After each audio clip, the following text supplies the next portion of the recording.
à Dijon avec le professeur Gaulle, que j'avais rencontré déjà moi dans le cadre de ma thèse en 2006. Donc c'est via cette association que nous nous sommes rencontrés et que nous sommes là aujourd'hui. Je laisse la parole. J'ai l'habitude de lécher le micro, donc je vais tâcher de faire ensemble. Alors, je vais commencer, je vais m'inspirer de ce qu'a fait M. Ruffo, je vais commencer par une petite histoire, alors je me suis dit. Sachant qu'au départ, donc, Mme Carbonel disait que j'allais présenter des cas, alors c'est pas tout à fait l'objet, mais du coup je me suis dit, je vais en profiter quand même. En 1970, il y a une petite fille qui est née, alors sa maman a failli mourir et elle a entendu très souvent après que sa maman, elle a failli mourir, mais elle, en tant que bébé, elle se portait très très bien. Elle avait même un tel appétit qu'elle mangeait 2 fois la dose du biberon que le psychiatre, le pédopsychiatre exact avait indiqué, donc elle allait parfaitement bien. Voilà. Au fil des années, cette petite fille, elle a continué à bien manger, elle est devenue assez ronde, au fond, et en même temps, à l'école, régulièrement, on se moquait d'elle. Un petit surnom, genre grosse patate, assez régulier. Et arrivée à 12 ans, elle a décidé un jour qu'elle essayait un jean, que c'était fini. On arrêterait de se moquer d'elle. Et elle est tombée dans une anorexie. Ce qu'elle ne savait pas, c'est que ça allait durer 23 ans. Une anorexie compliquée de boulimie et compliquée d'un autre trouble du comportement alimentaire qui est le méricisme. Alors, à l'époque, dans sa chambre, on était en 1982, quand elle a été atteinte d'anorexie. Elle connaissait un Marcel, il s'appelait Marcel Pagnol. Elle habitait en Anjou, donc c'était le seul qu'elle connaissait. Et à l'époque, elle ne pouvait pas regarder sur Internet comment on aide dans ces pathologies. Et du coup, voilà, elle a eu ce que beaucoup de malades ont quand on les retrouve au long cours, parce que dans mon cabinet, j'ai même des gens qui ont presque 60 ans et qui sont malades depuis avant leurs 20 ans, qui ont une errance finalement thérapeutique et qui vont vivoter et composer au fil du temps avec leur pathologie. Alors les associations comme l'association Autrement, dont je fais partie, elles visent à quoi? Justement avant tout à éviter cette errance et à encadrer les malades et leurs familles pour qu'ils trouvent le plus facilement possible des soutiens. Donc l'objet de ma conférence est d'élargir au-delà de ce qu'on a vu ce matin et de faire le lien, parce qu'on parlait de liaison, et la liaison elle est insuffisamment faite entre l'intérieur des CHU, des centres de soins, et l'extérieur. Parce qu'on ne sort pas toujours guéri, ce qu'on a vu avec M. Ruffo, d'une hospitalisation. Il y a un avant, il y a un après, et que ça aussi, ça demande qu'il y ait des gens pour l'encadrer. Alors, je vais aborder quelles solutions pour sortir du TCA en dehors du milieu hospitalier, comme le lieu où nous sommes ce matin. En rappelant quelques notions essentielles, voilà, je vais passer vite parce qu'elles ont été dites ce matin, j'ai mes papillons qui volent, c'est le symbole de l'association Autrement. C'est déjà, on ne guérit pas tout seul d'un TCA. Alors, le TCA, le A est derrière le nom. La guérison, elle signifie quoi? Pas seulement qu'on aura repris du poids, ou qu'on en aura perdu si on est en surpoids, mais surtout que le ou la malade sera redevenu un jeune ou un peu plus vieux, ça dépend où en est son âge et son parcours de soins, bien dans sa peau et dans sa tête. Au fond, le papillon, il sera libéré de tout ça. Et la nourriture, ça ne prendra que la place que ça prend pour, comme le disent mes patients, je veux devenir normal. La place que ça prend pour les gens normaux. L'entourage, l'environnement n'est ni pathologique ni thérapeutique par nature. J'insiste là-dessus. C'est en plus ce qui a déjà été dit ce matin, c'est en tant que parent, on peut être pathologique entre guillemets, mais on ne va jamais le faire de façon intentionnée. Voilà, il y a des mots, il y a des actes qui blessent, mais on ne sait pas, et l'enfant ne s'exprime pas là-dessus. Mais par contre, à un moment, vraiment, on peut être un intervenant thérapeutique aussi dans l'accompagnement de nos enfants et de nos ados qui sont malades.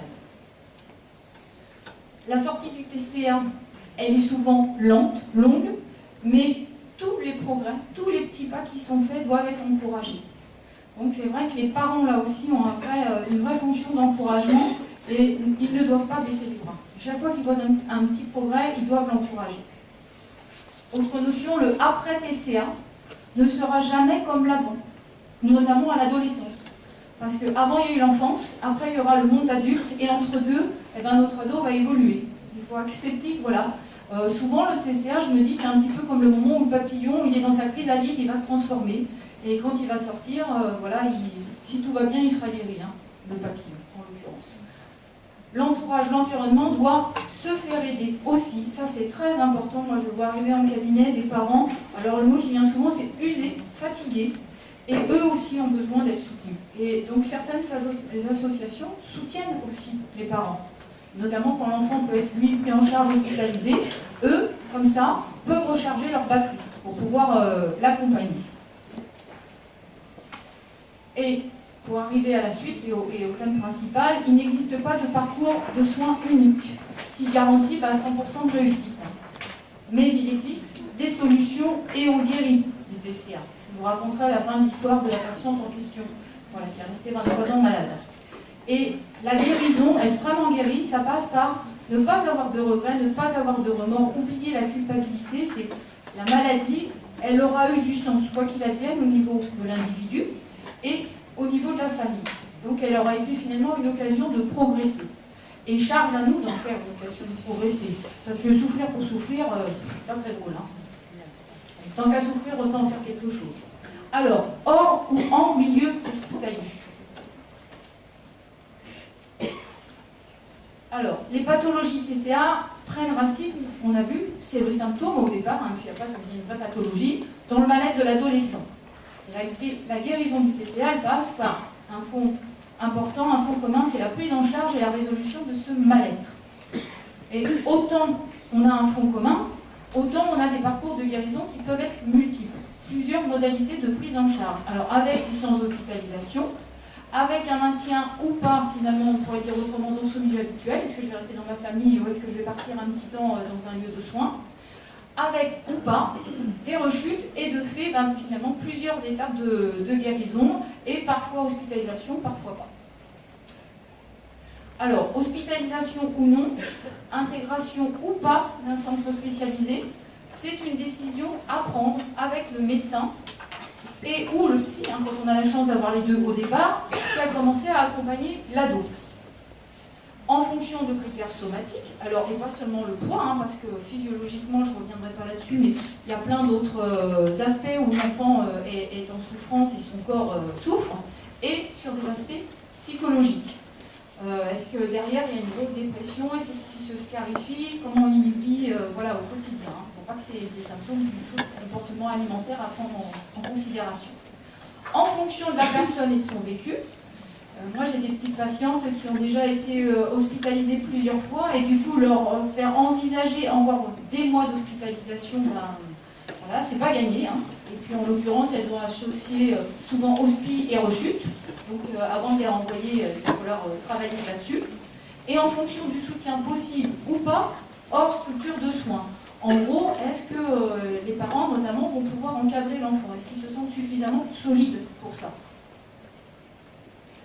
Alors, si on fait le choix d'hospitaliser, à quel moment? Alors, dans tous les cas, quand il y a une urgence vitale. Bon, je ne veux pas jouer la provocation avec l'image que j'ai mise plus en affichage, hein, mais c'est rappeler qu'on ne peut pas tolérer voilà, de voir des enfants, des jeunes gens arriver à ce statut-là, sans s'être inquiétés avant.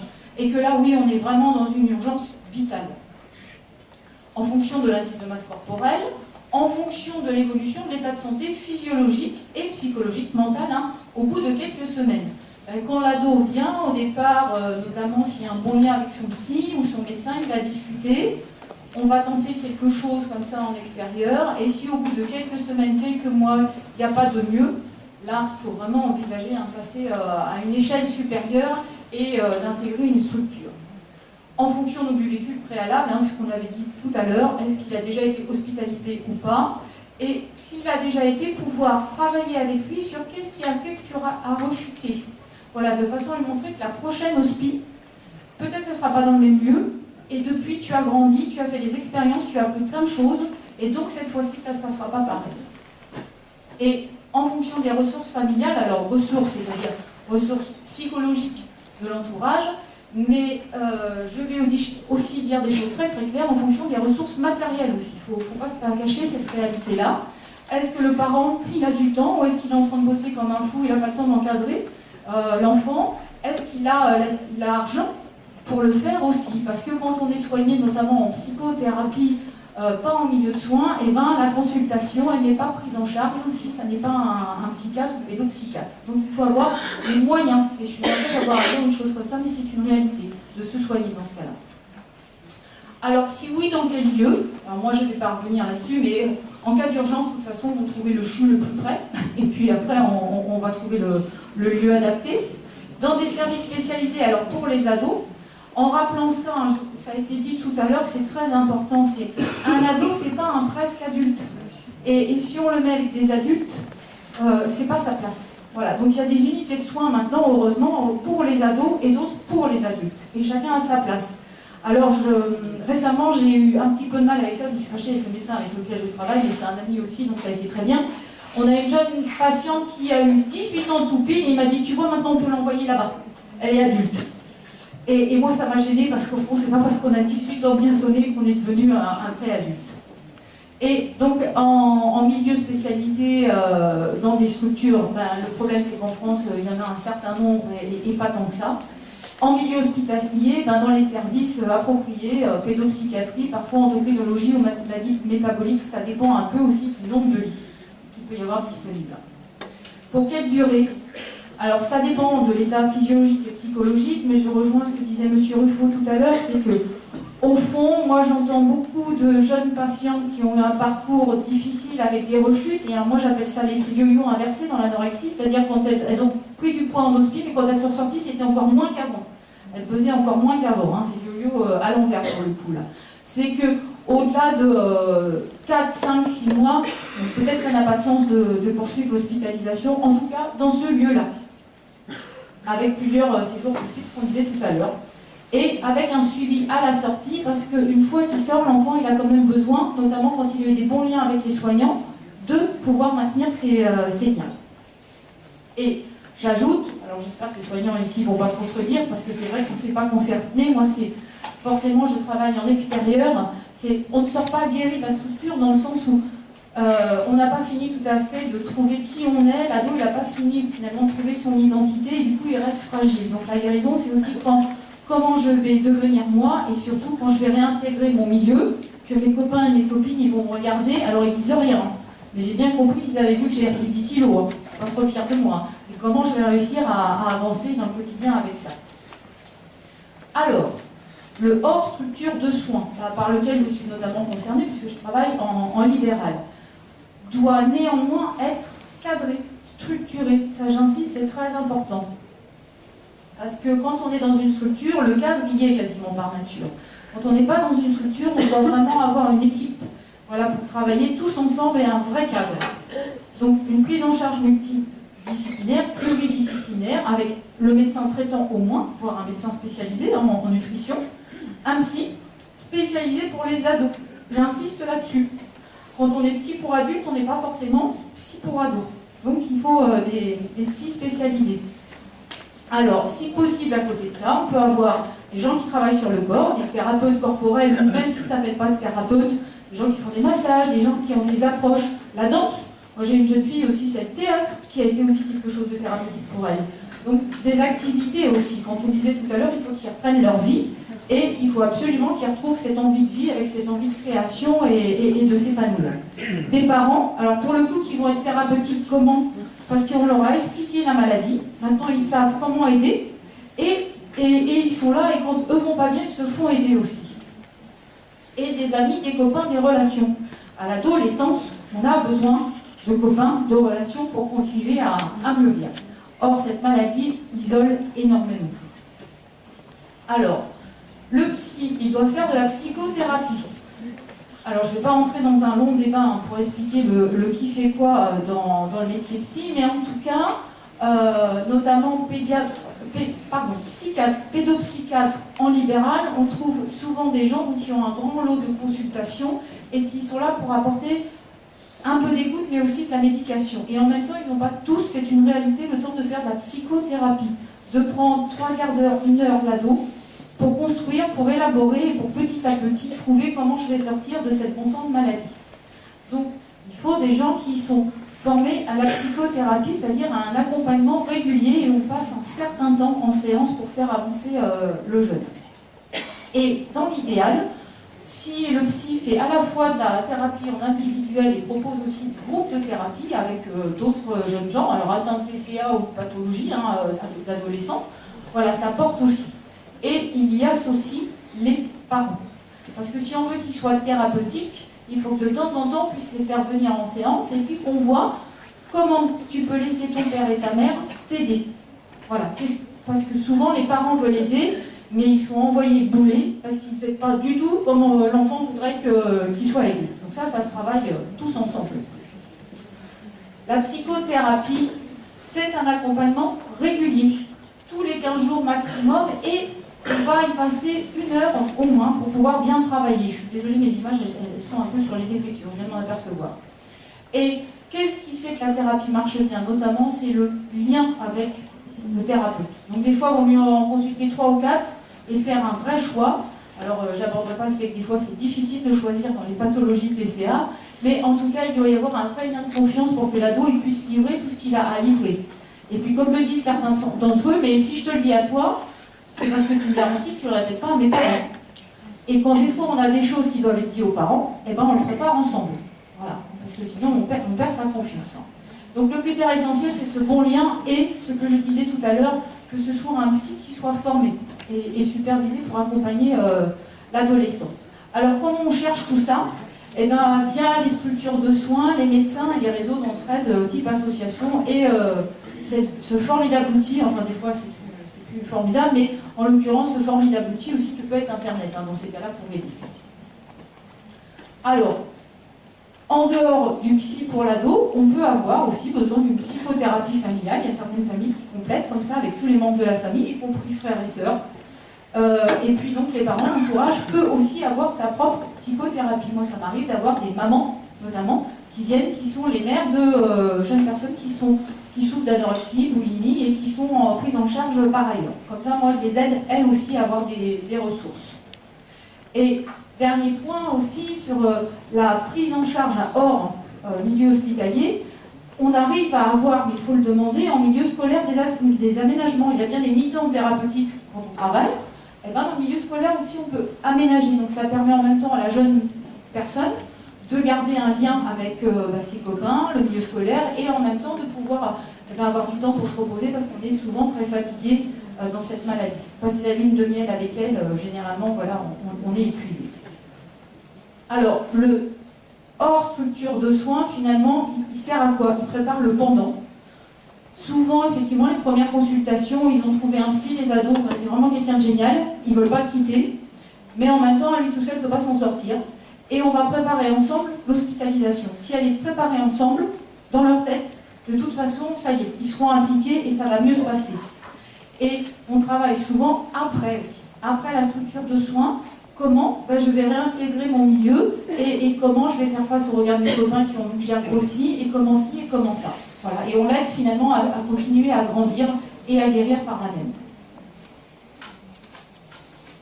Alors, je réinsiste une seconde fois sur le fait que du coup, hors structure de soins, ça veut dire malgré tout cadrer et structurer.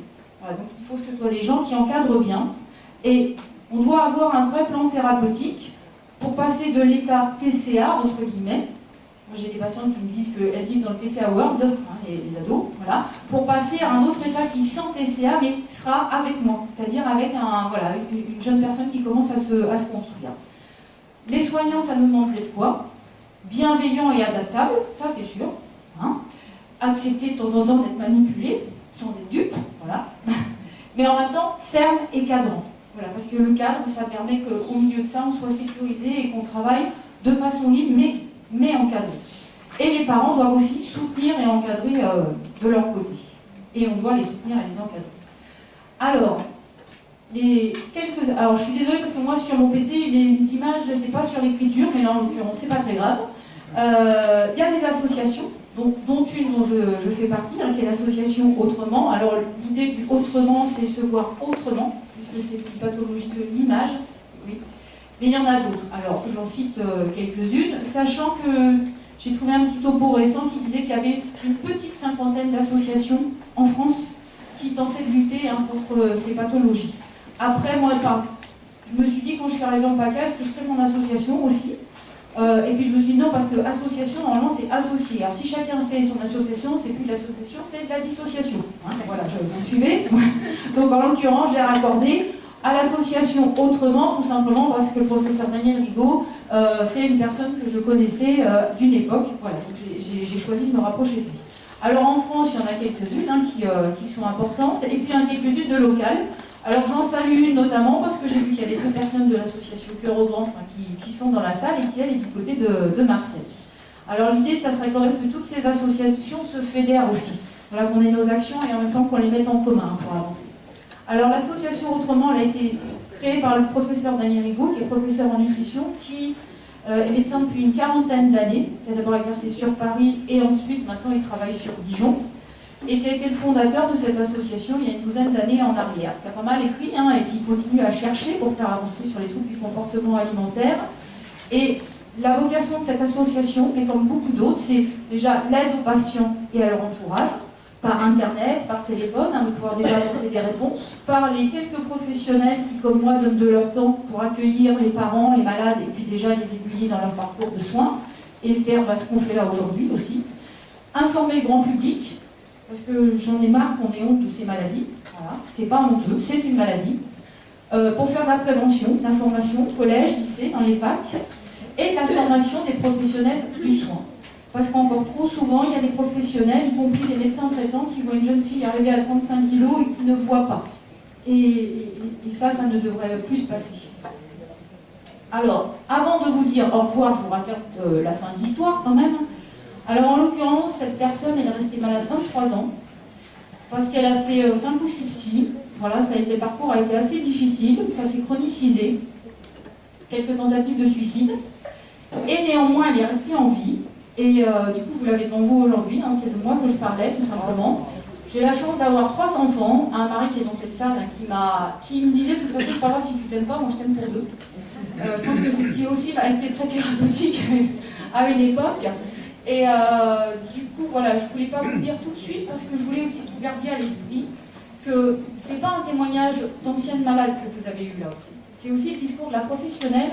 Et alors, je souris quand j'ai entendu M. Ruffo tout à l'heure parler de son université d'ancien malade parce qu'au fond, à un moment, quand je suis allée voir Daniel Rigaud, il m'a dit c'est génial, dans le même corps, et ça va, ton corps va pas trop mal maintenant. On a le psy, alors moi j'ai fait un parcours hors milieu classique, hein, entre guillemets, parce que j'avais un certain âge quand j'ai repris mes études, mais on a le psychopraticien, psychotraumatologue et l'ex-malade, pardon, et également la maman aussi, parce que je suis maman, donc ça me permet aussi de mieux comprendre les parents, tout ça en même, entre guillemets dans le même paquet. Donc je vais tâcher d'en faire quelque chose, et voilà, c'est Violaine qui m'a trouvé sur Internet, et on va tâcher d'en faire quelque chose. Je vous remercie.